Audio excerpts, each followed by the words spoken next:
नमस्कार GP climax और सभी का स्वागत है दोस्तों। इस वीडियो में हम बात करने वाले हैं फिजिक्स यानी भौतिक विज्ञान के बारे में।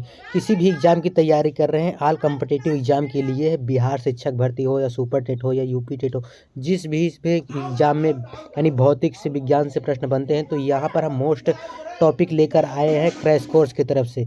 तो आशा करता हूँ यहाँ से अगर आप पढ़ेंगे तो आपका 3 से 4 नंबर हर एग्जाम के लिए प्रिपेयर हो जाएगा 15 से 20 मिनट के वीडियोज़ में। चलिए बिना देरी करते हुए स्टार्ट करते हैं। अगर आपको सेशन अच्छा लगे तो लाइक और सब्सक्राइब कर दीजिएगा। तो चलिए हम बात करते हैं यहाँ पर प्रमुख भौतिक राशियाँ एवं उनके मात्रक के बारे में। तो सबसे पहले यहाँ पर इस साइड में दिखा गया है मूल मात्रक, और दूसरे साइड लिखा गया है उसका नाम, और यहाँ पर तीसरे साइड लिखा गया है उसका प्रतीक, किससे उसको डिनोट करते हैं। तो जैसे लंबाई, लेंथ यानी लंबाई का मात्रक क्या होता है, तो उसको मीटर से मापते हैं। और इसका प्रतीक क्या होता है, तो इसका प्रतीक मीटर एम से प्रदर्शित करते हैं, स्मॉल एम से, याद रखिएगा। और द्रव्यमान यानी मास बोलते हैं, द्रव्यमान का नाम क्या है, तो किलोग्राम, इसको हम केजी से डिनोट करते हैं। समय टाइम, सेकंड से इसको हम प्रदर्शित करते हैं। इसका मात्रक जो होता है प्रतीक, वह यश होता है। विद्युत धारा को हम एम्पियर में मापते हैं, ए से इसका प्रदर्शित करते हैं। टेम्परेचर यानी तापमान को केल्विन में मापते हैं, के से प्रदर्शित करते हैं। पदार्थ की मात्रा, तो मोल में हम इसको मापते हैं, मोल का प्रतीक MOL होता है। जो तीव्रता को कैंडेला में मापते हैं, यह इंपॉर्टेंट है। जो तीव्रता पे कई एग्जामों में पूछा गया है, इसलिए आप नाम याद रखिएगा, कैंडेला में मापते हैं। CD होता है, C कैपिटल स्मॉल d होता है। चलिए नेक्स्ट स्लाइड पर चलते हैं, कुछ और देखते हैं फैक्ट क्या है यहाँ पर। अब हम बात करेंगे किसके बारे में, पूरक मात्रक तथा सर्वत्र। यहाँ पर पूरक मात्रक लिखा है एक साइड, दूसरी तरफ पूरक मात्रक लिखा है, दूसरे साइड संकेत लिखा है। यानी पहले साइड लिखा गया है पूरक राशि, दूसरे साइड लिखा गया है पूरक मात्रक संकेत। समतल कोण को हम किससे, रेडियन में मापते हैं। समतल कोण को रेडियन में मापते हैं, RAD रेड। और घन कोण को स्टेरेडियन में, किसमें, स्टेरेडियन। इसका प्रतीक देख लीजिए, SR है। तो चलिए बात कर लेते हैं अगले स्लाइड पर। अगला स्लाइड यहाँ पर देखते हैं, कुछ महत्वपूर्ण और दिया गया है। द्रव्यमान के प्रमुख मात्रक दिया गया है यहाँ पर। जैसे दिया गया है यहाँ पर एक परमाणु द्रव्यमान बराबर कितना होता है, तो 1.66 गुणे 10 के घाते -27 किलोग्राम होता है। और यही 1 माइक्रोग्राम, इसको देखिए किससे डिनोट करते हैं, तो mg लिखा गया है, μg। तो माइक्रोग्राम को 10 के घाते -9 किग्रा, इससे डिनोट किया जाता है। और 1 मिलीग्राम यानी 1 मिलीग्राम बराबर 10 के घाते -6 किग्रा बराबर 10 के घाते -3 ग्राम होता है, इतना। यानी और 1 ग्राम बराबर कितना होता है, तो 10 के घाते -3 किग्रा, 10 के घाते -3 किग्रा। और 1 क्विंटल बराबर 10 के घाते 2 किग्रा होता है। यानी 10 गुणे 10 करेंगे तो 100 किलोग्राम हो जाएगा। तो 100 किलोग्राम को 1 क्विंटल कहते हैं।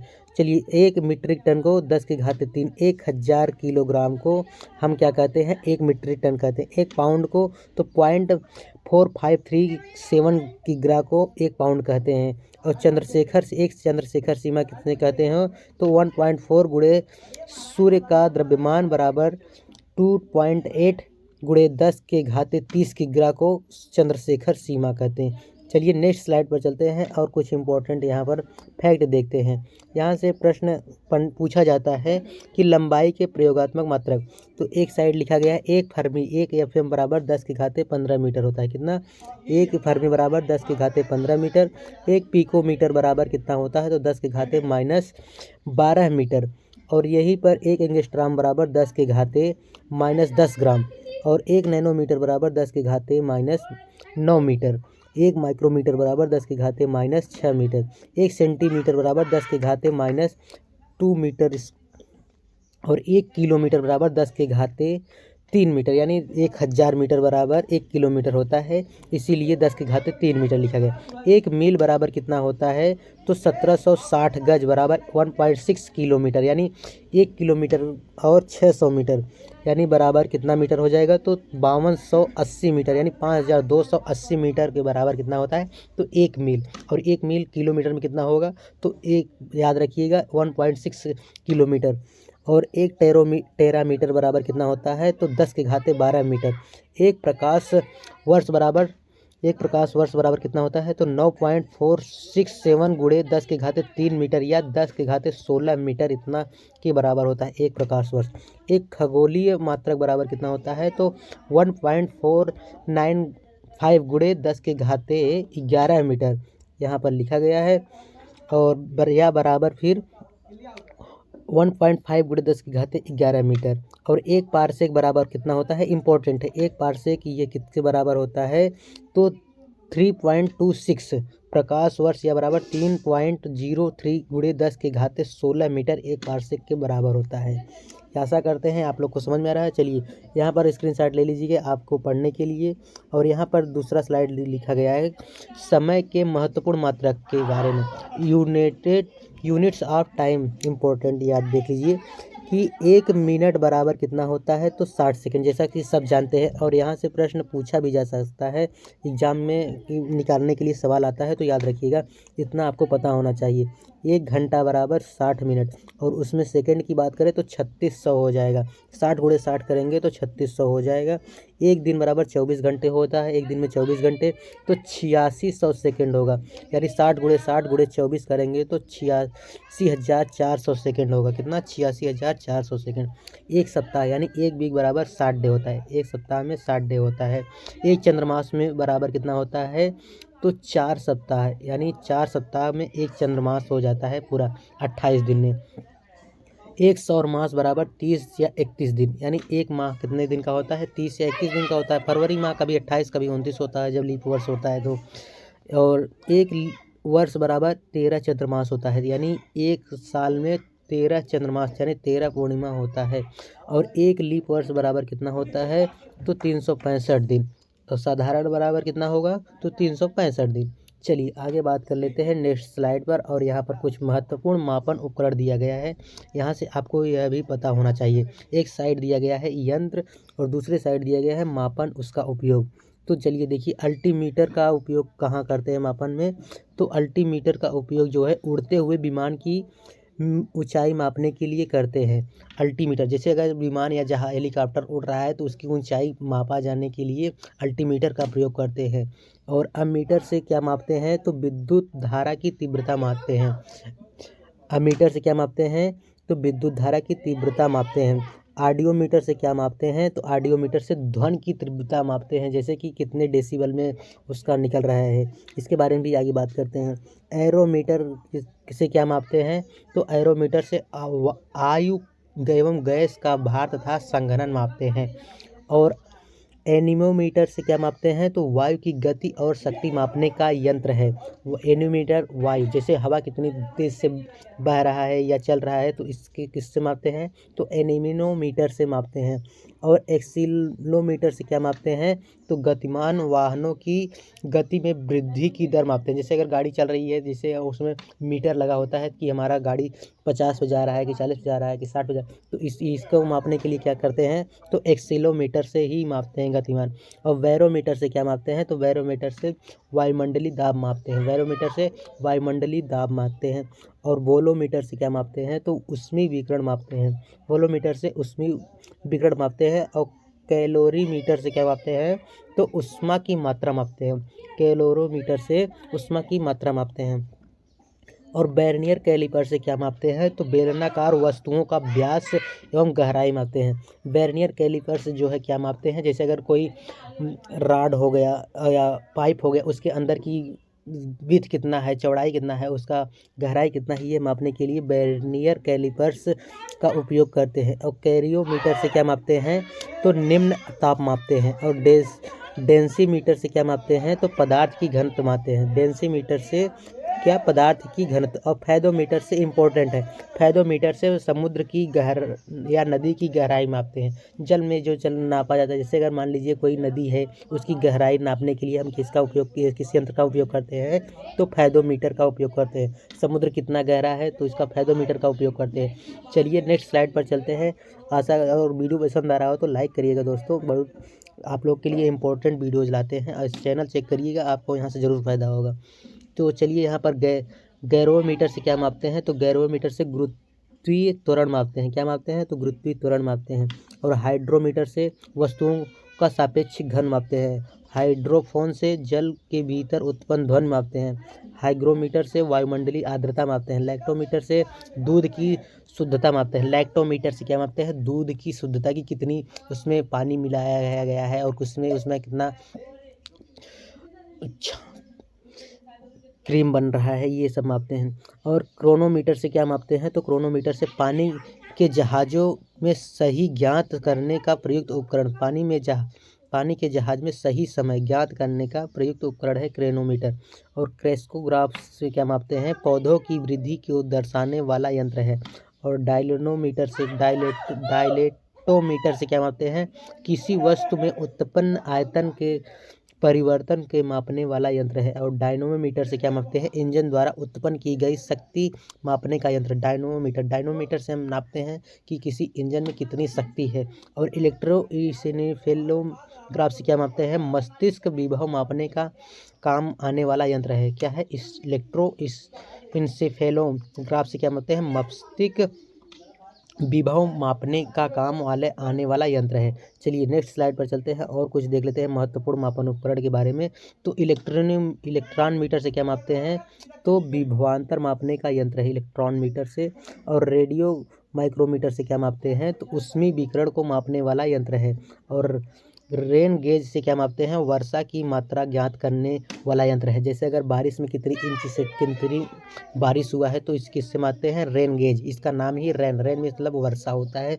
तो रेन गेज के नाम यंत्र से हम वर्षा की ज्ञात करने का वाला यंत्र मानते हैं। और रेफ्रेक्टोमीटर से क्या मापते हैं? पारदर्शक माध्यमों का अपवर्तक ज्ञात करने वाला उपकरण है। और सेक्रोमीटर से क्या मापते हैं? शर्करा की सांद्रता मापने वाला यंत्र। स्क्रू गेज से क्या मापते हैं? स्क्रू गेज से महीन तारों का व्यास मापने वाला यंत्र स्क्रू गेज से मापते हैं। और सेक्सटेंट से क्या मापते हैं? तो ऊंचाई को मापने का काम आने वाला यंत्र क्या मापते हैं? सेक्सटेंट। और स्कैरोमीटर से क्या मापते हैं? किसी सतह की तीव्रता मापने का यंत्र है। क्या है? किसी सतह की वक्रता मापने का यंत्र स्कैरोमीटर से मापते हैं। और सिस्मोमैनोमीटर से क्या मापते हैं? धमनियों में रुधिर के दाब को मापने का उपकरण है स्पेनोमीटर से मापते हैं। और थियोडोलाइट से क्या मापते हैं? अनुप्रस्थ तथा लंबवत कोणों के मापते हैं। और थर्मोपाइल से क्या मापते हैं? थर्मोपाइल से मापते हैं विकिरण तीव्रता मापने वाला यंत्र है यह। चलिए आगे बात कर लेते हैं। कुछ और महत्वपूर्ण उपकरण है। ड्यूनोमीटर से वर्षा मापक यंत्र मापते हैं। ड्यूनोमीटर से क्या मापते हैं? वर्षा मापक यंत्र मापते हैं। और वेर्चुनीमीटर से क्या मापते हैं? द्रव्यों के प्रवाह की गति मापने का यंत्र है। और लाउड स्पीकर से क्या मापते हैं? तो लाउड स्पीकर से ध्वनि की तीव्रता बढ़ाने का यंत्र कहते हैं। लाउड स्पीकर, जैसे अगर कोई साउंड चल रहा है उसका क्या करते हैं? लाउड स्पीकर ध्वनि की तीव्रता बढ़ा या कम कर सकते हैं। और मैग्नीमीटर से क्या मापते हैं? मैग्नीमीटर से ध्वनि के वेग के अनुपात में वायुमान की गति मापते हैं।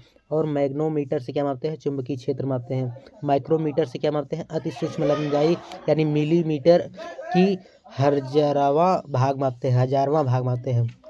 माइक्रोमीटर देखे होंगे, इस घूमने लायक जैसे होता है, उसको घुमा के हम किसी भी बाल का भी माप सकते हैं माइक्रोमीटर उससे। और यहाँ पर आइडियोमीटर में वाहन द्वारा तय की गई दूरी, आइडियोमीटर से वाहन द्वारा तय की गई दूरी को कितना दूर चला है ओडोमीटर से। और ओम मीटर से क्या मापते हैं? विद्युत प्रतिरोध मापते हैं। ओंडोमीटर से क्या मापते हैं? विद्युत चुंबकीय तरंगों की आवृत्ति मापते हैं। पाइनोमीटर से क्या मापते हैं? तो उच्च ताप युक्त पिंड का ताप मापते हैं। फोनोमीटर से क्या मापते हैं? तो ध्वनि की तीव्रता मापते हैं। तो ये रहे कुछ महत्वपूर्ण उपकरण के बारे में। चलिए आइए हम और देख लेते हैं। यहाँ पर पॉलीग्राम यहाँ पर पूछा जा सकता है। तो पॉलीग्राम से अपराधियों या संदिग्ध व्यक्तियों की कथन जांच करने के लिए, जैसे कोई व्यक्ति झूठ बोल रहा है तो उसको हम मापने के लिए किस यंत्र का उपयोग करते हैं? तो पॉलीग्राम का उपयोग करते हैं। यानी झूठ पकड़ने वाली मशीन का यंत्र का क्या नाम है? तो पॉलीग्राम। रडार से हम क्या मापते हैं? तो रडार से दूर स्थित वस्तुओं की अवस्थिति ज्ञात करने के लिए रडार का प्रयोग करते हैं। और रेडियोमीटर से क्या मापते हैं? विकिरण मापक मापते हैं। और सिस्मोग्राफ से क्या मापते हैं? भूकंपी तरंगों की तीव्रता मापते हैं। सिस्मोग्राफ से क्या मापते हैं? भूकंपी तरंगों की तीव्रता मापते हैं। और स्पीडोमीटर से क्या मापते हैं? तो गतिवान वाहन की गति मापने के लिए करते हैं। टैकोमीटर से किसी भी वस्तु के चक्कर की गति कर लेते हैं। पायर हीलियोमीटर से क्या मापते हैं, सौर विकिरण का मापन करते हैं। और बेक्सोमीटर से क्या होता है, द्रव्य की श्यानता ज्ञात करने में करते हैं। और वेग मीटर से विद्युत चुंबकीय तरंगों को तरंग दैर्ध्य मापने के लिए करते हैं। और नेस्फोस्कोप से क्या मापते हैं, तो वायुमंडल में उपस्थित बादलों की गति एवं दिशा मापने के लिए हम क्या करते हैं, किस यंत्र का उपयोग करते हैं, तो नेस्फोस्कोप का उपयोग करते हैं। चलिए आइए अब बात कर लेते हैं दूरी तथा विस्थापन में अंतर। आपसे पूछा जा सकता है एग्जाम में दूरी और तथा विस्थापन में अंतर। तो यहाँ पर देख लेते हैं, तो दूरी के बारे में पहले देखते हैं। दूरी सदैव हमेशा क्या होता है, धनात्मक होता है। और वहीं विस्थापन क्या होता है, तो विस्थापन धनात्मक, ऋणात्मक या शून्य भी हो सकता है, लेकिन दूरी हमेशा धनात्मक में ही होता है। और दूरी केवल परिमाण को व्यक्त करता है। दूरी केवल परिमाण को व्यक्त करता है। विस्थापन परिमाण, दिशा और दोनों को व्यक्त करता है। विस्थापन परिमाण, दिशा दोनों को व्यक्त करता है और दूरी केवल परिमाण को व्यक्त करती है। दूरी एक अदिश राशि है। दूरी एक अदिश राशि है और विस्थापन एक सदिश राशि है। दूरी एक अदिश राशि है और विस्थापन एक सदिश राशि है। इसका मान शून्य होता है। दूरी का मान शून्य नहीं हो सकता। दूरी का मान, जैसे अगर हम दूरी कर रहे हैं तो उसका मान कभी शून्य नहीं हो सकता है, जबकि विस्थापन का मान शून्य हो सकता है। अगर कुछ भी दूरी, जैसे दूरी हम 2 किलोमीटर गए और फिर 2 किलोमीटर वापस आ गए वहीं जगह पर, तो वहाँ पर विस्थापन कुछ नहीं हुआ, लेकिन हमने दूरी तो तय किया, इसलिए दूरी शून्य कभी नहीं हो सकता है। विस्थापन हमेशा शून्य हो सकता है। जैसे अगर हम परिवर्तन नहीं करेंगे स्थान, तो वहाँ पर विस्थापन शून्य हो सकता है। चलिए आइए बात करते हैं चाल तथा वेग में अंतर। यहाँ से भी प्रश्न पूछा जा सकता है, तो चाल तथा वेग में अंतर जानते हैं। चाल, किसी वस्तु द्वारा एकांक समय में चली गई दूरी को उस वस्तु को चाल कहते हैं। और वेग किसे कहते हैं, वेग किसी वस्तु द्वारा एकांक समय में तय किए गए विस्थापन को उस वस्तु को वेग कहते हैं। विस्थापन, जो कोई भी वस्तु विस्थापन हुआ तो वहाँ पर वेग कहते हैं। चाल में केवल परिमाण होता है, दिशा नहीं होता है। यह एक अदिश राशि है। चाल एक अदिश राशि है और वेग परिमाण के साथ साथ दिशा भी होती है। यह एक सदिश राशि है। और किसी भी वस्तु के चाल उस वस्तु के परिमाण के बराबर या उससे अधिक हो सकती है। लेकिन वेग क्या होती है, किसी वस्तु के वेग का परिमाण उस वस्तु के चाल में अधिक नहीं हो सकता है। तो ये था वेग और चाल में अंतर। आशा करता हूँ आपको समझ में आया होगा। चलिए नेक्स्ट स्लाइड पर चलते हैं और यहाँ पर बल के विभिन्न रूप एवं उसके उदाहरण जान लेते हैं। धक्का, जैसे अगर हम विभिन्न रूप से उसके उदाहरण देखते हैं, जैसे अगर हम किसी को ढकेलेंगे या पुश करेंगे, धक्का देंगे, तो वो क्या होगा, धक्का देकर दरवाज़ा खोलना। जैसे धक्का देकर हम किसी को दरवाज़ा करते हैं, जैसे धक्का देकर हम किसी को दरवाजे से बाहर भी कर सकते हैं। इसी तरह से एग्जाम्पल आप बना सकते हैं। खिंचाव, जैसे अगर मान लीजिए हम रस्सी से पेड़ काट रहे हैं और वहाँ ऊपर टहनी में बांध दिए हैं और उसको थोड़ा सा काटने के बाद हम खींचते हैं रस्सी द्वारा, या फिर रिक्शा द्वारा आप कई एग्जाम्पल बना सकते हैं। रिक्शा चालक द्वारा रिक्शों को खींचना, ये जैसे अगर आप साइकिल चला रहे हैं किसी को बैठाकर, तो वो भी एक खिंचाव पड़ता है। संपीड़न किसे कहते हैं, गैसों को संपीड़न करके उन्हें सिलेंडर में भरना। तनाव किसे कहते हैं, टेंशन, यानी रबड़ के तीनों सिरों को खिंचाव करना जो होता है तनाव। वायु प्रतिरोध क्या होता है, तो गतिशील वाहन पर उसकी गति की दिशा के विपरीत वायु में आरोपित बल होता है, यह वायु प्रतिरोध है। जैसे अगर आप पश्चिम दिशा में जा रहे हैं साइकिल से मान लीजिए, या पैदल से जा रहे हैं, साइकिल से मान लेते हैं एग्जाम्पल के तौर पर, तो अगर पश्चिम दिशा से हवा चल रही है तो आपको वहाँ जाने में वायु का प्रतिरोध का सामना करना पड़ेगा। और अगर वहीं पर हम पूरब दिशा में जाएं और हवा पश्चिम का हो रहा है, तो वहाँ पर वायु का, आप उसी की दिशा में जाएंगे और तेज़ी से जा सकते हैं। चलिए घर्षण क्या होता है, तो वाहनों एवं व्यक्तियों का सड़क पर चलना। घर्षण क्या होता है, वाहनों एवं व्यक्तियों को सड़क पर चलना होता है घर्षण। चलिए स्थितिज तथा गतिज ऊर्जा में अंतर जान लेते हैं। यह भी इम्पोर्टेंट है, इसलिए हम आप लोग के लिए लेकर आए हैं। गतिज और तथा स्थितिज ऊर्जा में अंतर देखते हैं। स्थितिज ऊर्जा क्या होता है, तो स्थितिज ऊर्जा जो है क्रियाशील नहीं होती। स्थितिज ऊर्जा जो है क्रियाशील नहीं होती है, जबकि गतिज ऊर्जा क्रियाशील होती है। स्थितिज ऊर्जा ऊंचाई में परिवर्तन होने पर स्थितिज ऊर्जा में परिवर्तन होता है, और जबकि गतिज ऊर्जा में वेग में परिवर्तन होने पर ऊर्जा में परिवर्तन होता है। वेग में जब परिवर्तन होगा तभी ऊर्जा में परिवर्तन होगा। और यहीं पर स्थितिज ऊर्जा में ऊंचाई पर विरामावस्था में स्थित पिंड में केवल स्थितिज ऊर्जा संचित होता है, और ऊंचाई पर अवस्थित गतिशील पिंड में स्थितिज ऊर्जा गतिज ऊर्जा दोनों होती है। स्थितिज ऊर्जा में संचित ऊर्जा और गतिज ऊर्जा में संचित ऊर्जा होती है। स्थितिज ऊर्जा किसी भी मानक स्थिति के सापेक्ष होती है और गतिज ऊर्जा जो है ऊर्जा के किसी भी स्थिति पर निर्भर करती है। चलिए आइए बात कर लेते हैं यहाँ पर कुछ और फैक्ट के बारे में। यहाँ पर दिया गया है ऊर्जा ऊपर रूपांतरित करने वाले कुछ उपकरण, जो इसे ऊर्जा कौन कौन से यंत्र देते हैं ये आपको बताते हैं। एक साइड लिखा गया है उपकरण, दूसरे साइड लिखा गया है ऊर्जा का रूपांतरण। अगर हम बात करें डायनमो तो क्या करता है, यांत्रिक ऊर्जा को विद्युत ऊर्जा में चेंज करता है यानी परिवर्तन करता है। और मोमबत्ती क्या करता है, तो रासायनिक ऊर्जा को प्रकाश ऊष्मा में परिवर्तित करता है। और माइक्रोफोन किस में करता है, तो ध्वनि को विद्युत ऊर्जा में परिवर्तित करता है, ध्वनि को विद्युत ऊर्जा में। और लाउड स्पीकर क्या करता है, तो विद्युत ऊर्जा को ध्वनि ऊर्जा में परिवर्तित करता है। और सोलर सेल क्या करता है, तो सोलर सेल ऊर्जा का रूपांतरण किस में करता है, तो सौर ऊर्जा विद्युत ऊर्जा में करता है। और ट्यूबलाइट किस में करता है, तो विद्युत ऊर्जा को प्रकाश ऊर्जा में व्यक्त करता है। और विद्युत मोटर किस में करता है, तो विद्युत ऊर्जा को यांत्रिक ऊर्जा में व्यक्त करता है। और विद्युत बल्ब किस में करता है, तो विद्युत ऊर्जा को प्रकाश ऊर्जा में व्यक्त करता है। विद्युत सेल रासायनिक ऊर्जा को विद्युत ऊर्जा में, और सितार यांत्रिक ऊर्जा को ध्वनि में रूपांतरण करता है। चलिए आइए नेक्स्ट स्लाइड पर और कुछ देख लेते हैं। ऊर्जा तथा शक्ति में अंतर देख लेते हैं, इम्पोर्टेंट है। चलिए एक साइड लिखा गया है ऊर्जा एनर्जी, एक साइड लिखा गया है पावर यानी शक्ति। तो ऊर्जा को हम किससे करते हैं, किसी वस्तु के साथ करने की क्षमता को ऊर्जा कहते हैं। और शक्ति किसे कहते हैं, किसी वस्तु के कार्य करने की दर की शक्ति को हम शक्ति कहते हैं, ऊर्जा कहते हैं। और ऊर्जा का मान समय पर निर्भर नहीं करता, ऊर्जा का मान समय पर निर्भर नहीं करता, शक्ति का मान समय पर निर्भर करता है।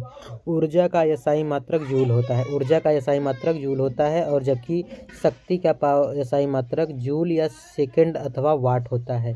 चलिए आगे बात करते हैं नेक्स्ट स्लाइड पर। द्रव्यमान तथा भार में अंतर, द्रव्यमान तथा भार में अंतर। एक साइड लिखा गया है मास, दूसरे साइड लिखा गया है भार।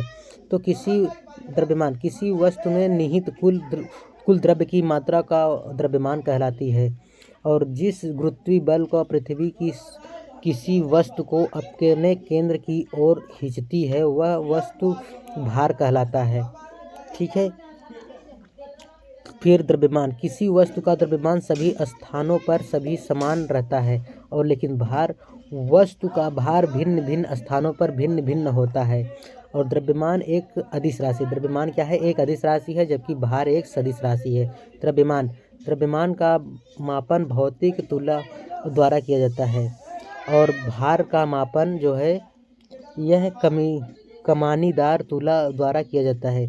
और द्रव्यमान, किसी स्थान पर G का मान शून्य होने पर द्रव्यमान परिमाण में परिवर्तन रहता है। और यहीं पर भार, किसी स्थान पर G का मान शून्य होने पर भी भार का मान शून्य हो जाता है।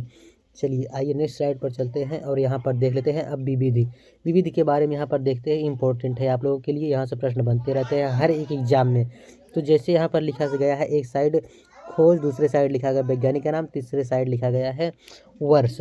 तो अगर हम बात करें परमाणु की खोज किसने किया है, तो जॉन डाल्टन ने किया है। कब किया था, 1808 ईस्वी में किया था। परमाणु संरचना की खोज किसने किया, तो नील बोर एवं रदरफोर्ड ने किया था, 1913 में किए थे। गति विषयक नियम का न्यूटन ने खोज किया था, 1687 में किया था। रेडियो एक्टिविटी का खोज हेनरी बेकरल ने किया था। कब किया था, 1896 में। रेडियम का खोज मैडम क्यूरी ने किया था, रेडियम का खोज मैडम क्यूरी ने किया था 1898 ईस्वी में। सापेक्षता का सिद्धांत अल्बर्ट आइंस्टीन ने किया था 1905 में। और विद्युत चुंबकीय प्रेरण का माइकल फैराडे ने किया था 1931 में। और फोटोग्राफी कागज में तो डब्ल्यू फॉक्स टालबोल्ट ने किया था 1835 में। आवर्त सारणी की खोज किसने किया था, मेंडलीफ ने किया था। ये आप केमिस्ट्री में पढ़े होंगे हाई स्कूल और इंटर में। और यहाँ पर लिखा गया है कब किया था, तो 1869 में किया गया था। विद्युत प्रतिरोध के नियम किसने किया था, तो J.S. ओम ने किया था 1827 में। तैरने के नियम किसने किया था, तो आर्किमिडीज के सिद्धांत ने किया था। और तायनित उत्सर्जन किसने किया था, तो एडिसन ने किया था। और डायनोड वाल्व का खोज किसने किया था, तो सर J. फ्लेमिंग ने किया था 1904 में। ट्रायोड वाल्व की खोज किसने किया था? तो डॉक्टर ली डी फॉरस्टेड 1907 में किए थे। तो ये रहा कुछ विविध यहाँ से इम्पोर्टेंट है, स्क्रीनशॉट ले लीजिएगा और याद कर लीजिएगा नाम। और यहाँ पर हम बात करते हैं विभिन्न यंत्रों एवं उपकरणों के आविष्कारक। एक साइड उपकरण लिखा गया है, दूसरे साइड लिखा गया है आविष्कारक, तीसरे साइड देश किस देश में हुआ, वर्ष लिखा गया है। बैरोमीटर का उपयोग टोरसेली इटली में किया गया था 1644 ईस्वी में। विद्युत बैटरी का सॉल्ड्रो वोल्टा इटली में किया गया था 1800 ईस्वी में। अब बाइसाइकिल का खोज किसने किया था? मैकमिलन ने किया था, स्कॉटलैंड में किया गया था। बाइसाइकिल यानी साइकिल, तो यह 1839 में। और बाइसाइकिल टायर का खोज किसने किया था? तो जॉन डनलप ने किया था ब्रिटेन में। जॉन डनलप ने किया था ब्रिटेन में किए थे 1888 ईस्वी में। फोकल लेंस किसने किया था? तो बेंजामिन फ्रैंकलिन ने किया था यूएसए में 1780 ईस्वी में। और बुन्स बर्नर ने किसने किया था? तो रॉबर्ट बुन्सन जर्मनी में किए थे 1855 में। कंप्यूटर का खोज चार्ल्स बेबेज और ब्रिटेन में किए थे और 1834 ईस्वी में किए थे। क्रोस्कोग्राफ जेसी बोस ने किया था, भारत में किया था 1928 में। कॉस्मिक किरणें किसने किया था? तो विक्टर हेस ने किया था ऑस्ट्रिया में 1912 में। कार्बन पेपर का खोज किसने किया था? तो राल्फ वेडलूड ने किया था इंग्लैंड में 1806 में। ये दूसरे साइड लिखा गया है कार वास्प का खोज किसने किया था? निकोलस कुगनाट ने किया था। फ्रांस में कब किए थे? तो 1779 ईस्वी 69 ईस्वी में। कार पेट्रोल का खोज किसने किया था? कार्ल्स बेज ने किया था जर्मनी में 1885 में। कार्बुरेटर किसने खोज किया था? तो जी मैडलर ने किया था, जर्मनी में ही किया गया था। और कताई मशीन का सैमुअल क्रॉम्पटन ने किया था ब्रिटेन में 1779 ईस्वी में। कार्टर स्पीकर ने मेलविन वेसल का खोज किया था यूएसए में। घड़ी का खोज किसने किया था? तो आई.एस. व सिंह ने किया था, लियांगसेन चीन में किया था। घड़ी का खोज 1725 में चीन में हुआ था। चलिए आइए नेक्स्ट स्लाइड पर चलते हैं और कुछ यहाँ पर देख लेते हैं। उपकरण दिया गया है, आविष्कारक का नाम घड़ी क्रिश्चियन ह्यूसेंग ने किया था नीदरलैंड में। डीजल इंजन का खोज किसने किया था? रुडोल्फ डीजल जर्मनी में किए थे। और डायनमो का खोज माइकल फैराडे ने किया था इंग्लैंड में 1831 में। और डेंटल प्लेट का खोज एंथोनी प्लेटसन यूएसए में किया था 1817 में। और डिस्क ब्रेक का खोज किसने किया था? डिस्क ब्रेक जो गाड़ी में लगकर आता है, साइकिल में भी यहाँ पर लगने, तो H.F.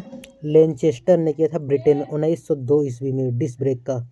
और DC मोटर का खोज जेम्स बॉम्बे ग्रामे बेल्जियम 1873 ईस्वी में। AC motor Nikola Tesla USA का कंपनी है ये 1888 में। इलेक्ट्रोमैग्नेट का खोज विलियम स्टारजन ब्रिटेन में किए गए थे 1824 में, देख लीजिए यहाँ पर। और फिल्म का खोज लुई ली प्रिंग्स यूएसए में 1855 में खोज किया गया था। स्टीम इंजन जेम्स वाट ने किया था स्कॉटलैंड 1779 में। स्टीम जेम्स पिस्टन धाम का न्यूक्रोमन ब्रिटेन में किया गया था। सूले लाइट का खोज एलेक्जेंडर पार्क ब्रिटेन में हुआ था। सेम्फ्री मैच जॉन वॉकर ब्रिटेन में हुआ था।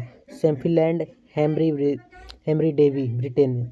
सीमेंट का खोज जो है पोर्टलैंड जोसेफ अगरडीन ब्रिटेन में 1824 में हुआ था। सिनेमा ये हो गया यहाँ पर लाउस निकोलस ने किया था 1895 में। तो ये रहे पूरे फिजिक्स का बात कर लिया हमने। आशा करता हूँ आपको पसंद आया होगा। अगर इस तरह के और वीडियोस देखना चाहते हैं तो चैनल को सब्सक्राइब करके बेल नोटिफिकेशन प्रेस कर दीजिएगा। वीडियो अच्छा लगा तो लाइक करके जरूर बताइए, कमेंट कर दीजिएगा। मिलते हैं नेक्स्ट वीडियो में, तब तक के लिए धन्यवाद। जय हिंद।